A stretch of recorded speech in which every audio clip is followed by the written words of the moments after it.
Hey, welcome to your Scorpio horoscopes for the first week of October, which means we are in the month that starts Scorpio. It's coming. It's not here yet, but it is coming. Just a couple more weeks. We have Scorpio season, we have Halloween, we have the day where the veil is thinnest between the living and the dead worlds. All the fun stuff is going on, including my camera moving all by itself. Actually, it didn't move all by itself. There is a cat behind it, trying desperately to get out of the room. A black cat at that. What do we got going on here? Not a whole lot. We don't have a whole lot of planet activity going on.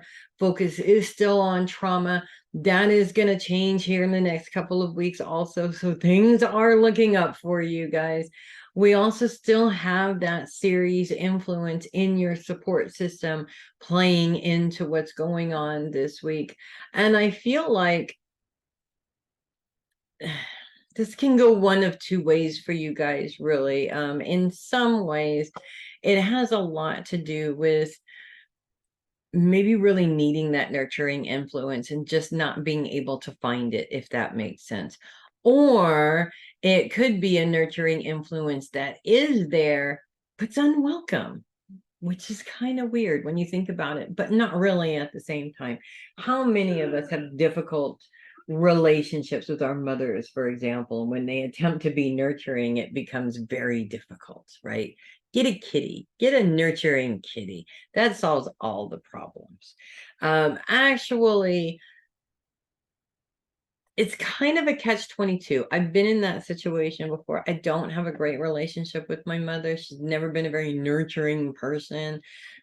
She tries every so often in specific circumstances, and just, over the years of not really having that experience, it feels really kind of weird, especially when somebody is really trying to be there to support you, and it's just very uncomfortable for you, if that makes sense.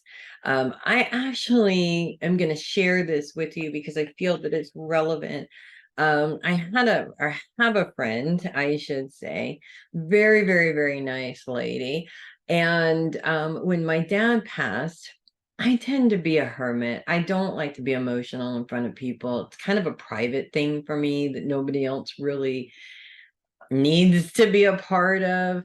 But I also had a speaking engagement like days after, maybe a week after, something like that. I don't know, after he passed away. And I decided to be a big girl and put my big girl panties on and do this speaking engagement instead.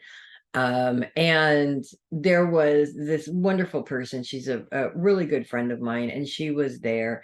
And well, she didn't know that I'm a private griever. She was just, let me love people because that's what people need, and that's a wonderful thing. There's nothing wrong with that. But she was so, like, had her hands on my face. She was in my face. I love you. I just want you to know that I love you. I really do love you. I love you, love you, love you. And my whole entire being was like, please just get me away from this. And I felt really bad about feeling that way because all she was trying to do was to show me love and, maybe try to help heal the pain that I was going through. Regardless of what her motives are, I know that her motives came from the heart. Okay. I know that she was not trying to hurt me, but she also didn't realize that due to my own experiences in life, that kind of over nurturing is just way too much for me. And I wanted to push her away and go, stop. And of course, I didn't do that because that would have been really rude. And in front of all of these other people, they would not have understood where I was coming from. And so eventually later on, I kind of took her aside and I talked to her and I said, I so appreciate you, love, and I appreciate your support and I appreciate your healing and I appreciate everything that you do, but please never do that. and and I explained it to her and she understood. And while we never had a reason to do that again, it did not come up again.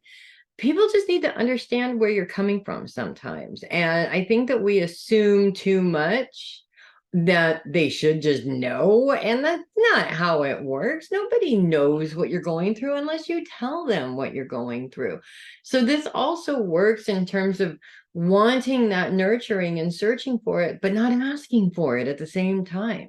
Just kind of quietly expecting somebody to see something that you expect them to see that they don't, especially if you're in a relationship with somebody who makes it a point to not see those things, right? Because they're not right in front of them. That makes sense. I mean, think about it. This is the quintessential problem between married men and women over I don't know how many thousands of years now, where the woman is going through something because she doesn't say anything, she's just quiet. The man doesn't ask her what's wrong, and therefore he's just a horrible person because he didn't ask.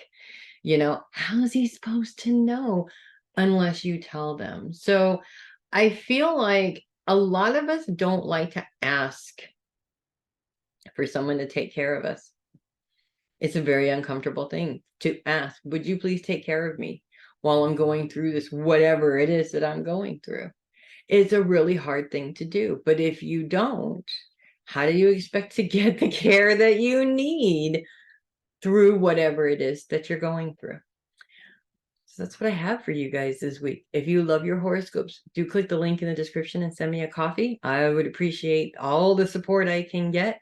If you are listening rather than viewing, that's ko-fi.com/heavy metal psychic. Also check out heavymetalpsychic.com. It's all going to be different in a couple of weeks. You might as well go check it out and look at it the way it is now so you can be amazed at the transformation coming up in a couple of weeks. I'm Melissa Bruce, Heavy Metal Psychic. Thank you for watching, and I will see you guys next week. In the meantime, sometimes you just need to take care of you. Always put you first. I'll see you guys next week. Make it a great week, everybody.